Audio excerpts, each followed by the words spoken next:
Hi, my name is Haley So, and I am going to be presenting on competence to consent to research. So, to start off, the past couple of weeks we've been discussing what competence is.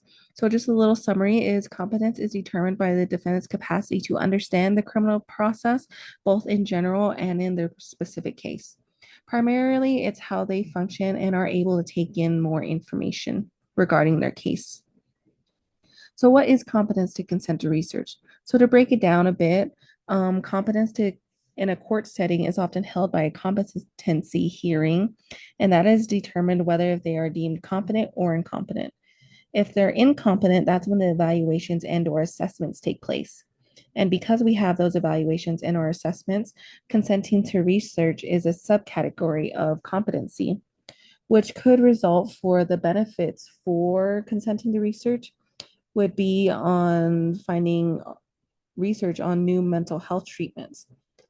And those could be either psychological or medical. Those are considered low risk individuals that focus primarily on social and behavioral sciences. However, there are high risk individuals which are considered biomedical, and those individuals have serious ethical problems, which leads us to the question, why is consenting to research so important?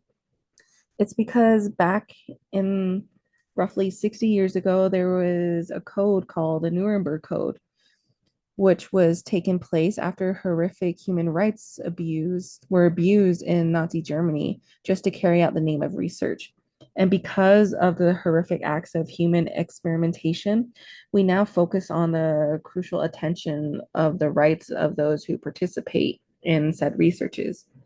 And because of that, the United States have have rules by the Department of Health and Human Services. And because of that, we have to follow these regulations if we want to have individuals consent to research. So, just to summarize them, the first being just a statement of what the research is, the explanation and the purpose. Two, the risk and discomforts that it will bring the subject, the benefits of the research, how it will benefit the individual and the researchers. Four, the appropriate treatments of that might be advantageable for the subject. Five, the confidentiality, otherwise known as the HIPAA. Six, how the research, if it involves more than a minimal risk, then medical treatments are available in case it results in some sort of injury. Seven, answers to any questions regarding the research.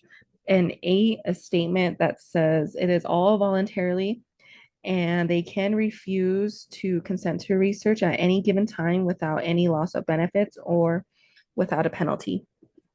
And because of those who are getting researched upon, we have special requirements for those who are involved in said research. This could be range from prisoners, children, and psychiatric patients.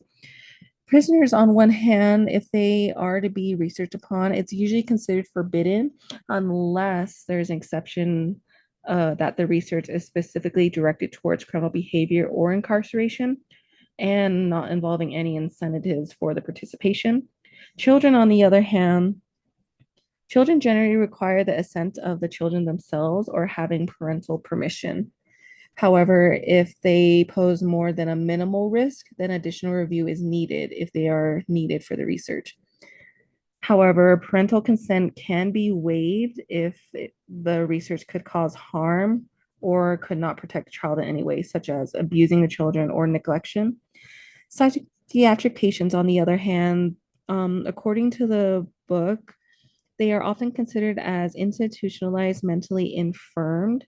So this requires, just like all of them, to give consent either by themselves or by their legal consultants, such as their legal guardian, their caregiver, or anything of the sort. So research in general has grown substantially since the mid 1900s.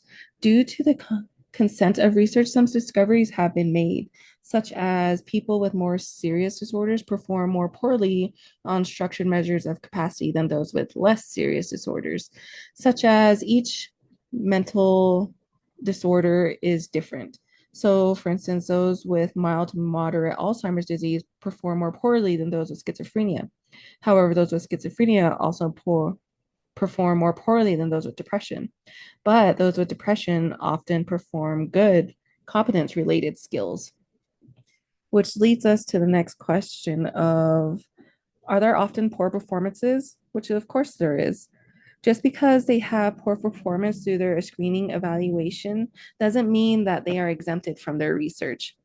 If anything, it provides an educational intervention or even more treatment opportunities that is needed. However, if an individual has more severe mental illnesses, then they could experience constant fluctuation throughout their study.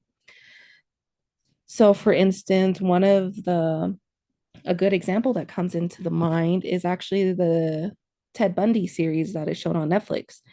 This just shows that throughout the show that Bundy also underwent several forensic psychologists.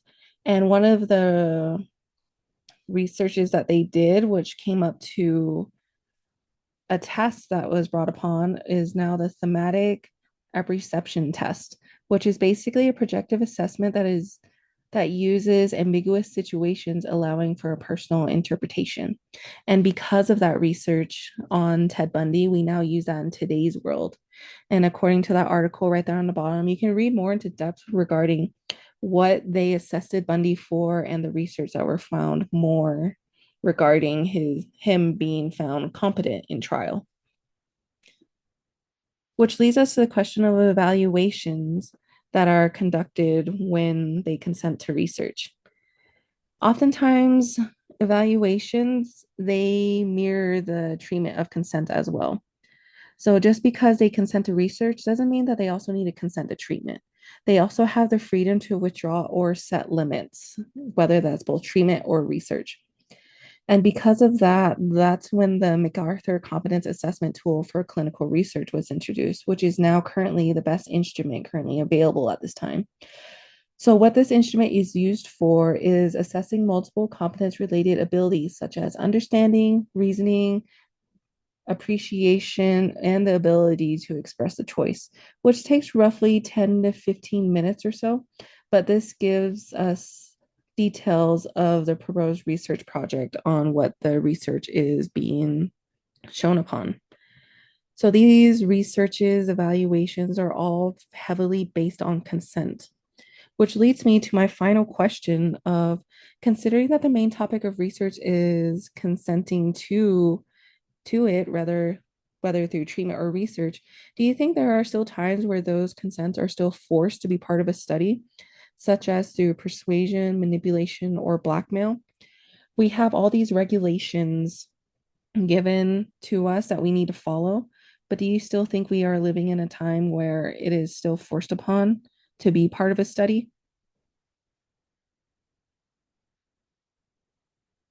So now that just leads us to my references res- regarding the numeric code, Melton, and restoring mental health regarding Ted Bundy.